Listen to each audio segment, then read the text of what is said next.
غالب کا پورا نام اسد اللہ خان ہے۔ غالب کے والد کا نام بتائیے۔ غالب کے والد کا نام عبداللہ بیگ تھا۔ مختصر سوالات معجزات صنف مرثیہ کی مختصر تعریف کیجیے۔ جواب: مرثیہ عربی کے لفظ رسا سے مشتق ہے جس کے لغوی معنی رونے اور ماتم کرنے کے ہے۔ مرثیہ اردو شاعری کی ایک مقبول صنف ہے جس نظم میں کسی مرنے والے کے اوصاف بیان کیے جائیں اور اس کی موت پر رنج و غم کا اظہار کیا جائے۔ اردو شاعری کی اصطلاح میں ایسی نظم کو مرثیہ کہتے ہیں۔ اردو شاعری میں یہ صنف فارسی شاعری کے توسط سے آئے اور فارسی شاعری میں عربی شاعری کے زیر اثر مرثیہ کا رواج عام ہوا۔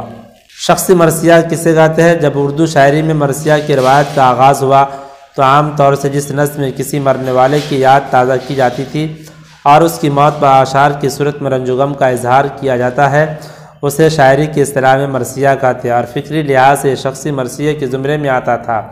زیر نصاب غالب کا مرثیہ بعنوان مرثیہ عارف ایک شخصی مرثیہ ہے جو غالب نے اپنے بھتیجا عارف کی موت پر لکھا تھا۔ آگے چل کر یہ صنف حضرت امام حسین اور شہدائے کربلا کی شہادت کے واقعات بیان کرنے اور رنج و غم کی اظہار کے لیے مخصوص ہو کر رہ گئی۔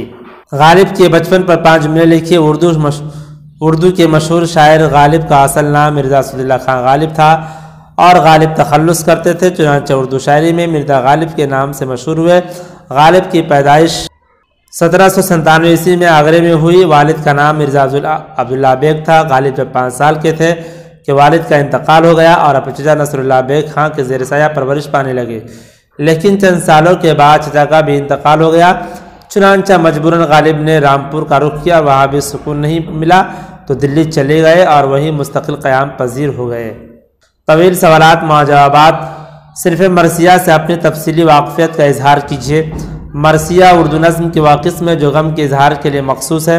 اردو شاعری میں مرثیہ اس نظم کو کہا جاتا ہے جو کسی کی موت پر منظوم شکل میں لکھی جائے۔ عربی اور فارسی شاعری میں بھی اس کا یہی طریقہ رہا، لیکن اردو میں اب شہادت امام حسین اور اصحاب اہل بیت کے مصائب کو پیش کرنے کا نامی مرثیہ گزشتہ 3-4 صدیوں سے اردو مرثیہ کا بھی مجاز رہا ہے، اس لیے کسی دوسرے شخص کی موت پر لکھی گئی نظم کو اب شخصی مرثیہ کہتے ہیں۔ دکن میں 16ویں صدی کے آغاز میں مرثیوں کے آثار ملتے ہیں، چنانچہ اشرف بیابانی کی مثنوی نوسہار کو اردو کا پہلا مرثیہ کہا جاتا ہے۔ شاہ میران جی کی وفات پر برہان الدین جانم نے ایک مرثیہ لکھا تھا جو محمد قلی قطب شاہ ملا وجی اور نصرتی تینوں کے دواوین میں میراثی موجود ہے۔ دہلی میں 18ویں صدی کی ابتدا میں متعدد مرثیہ نگار ملتے ہیں، لیکن ان مرثیہ نگاروں میں سودا کی اہمیت اس لیے زیادہ ہے کہ کیونکہ انہوں نے مراثی کے لیے پہلی بار مسدس کی حیت کا استعمال کیا۔ بعد کے مرثیہ گو شعراء نے بھی اس حیت کو بہت پسند کیا اور تمام میراثی کم و بیش مسدس کی حیت میں ہی لکھے جانے لگے۔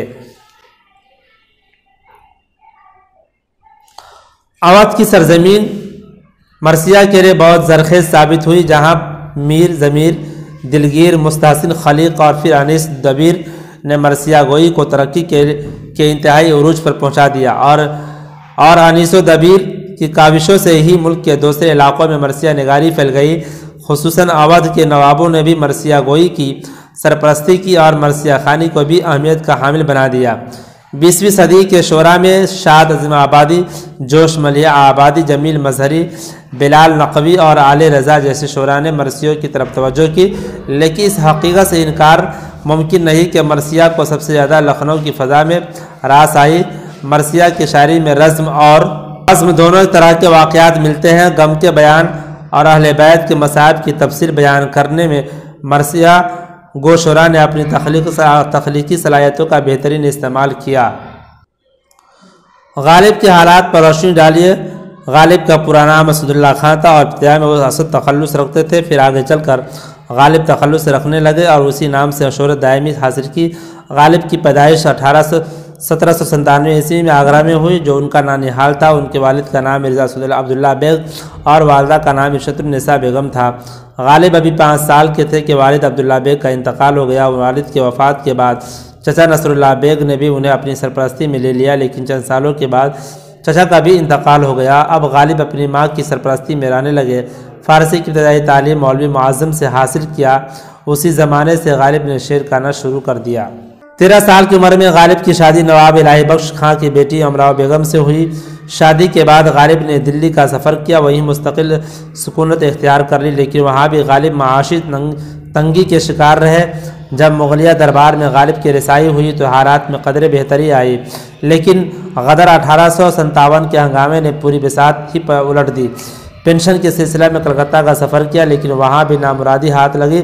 وہاں سے واپس آ گئے اور رامپور کے دربار سے وابستہ ہو گئے اور دلی دربار سے کچھ پنشن ملنے لگے، پھر بھی حالات میں بہتری نہیں آئی اور غالب معاشی تنگی میں مبتلا رہے، اور اسی حالت میں 15 فروری 1869 عیسوی میں تو مرزا غالب کا دہلی کے حضرت نظام الدین محلہ میں وصال ہو گیا۔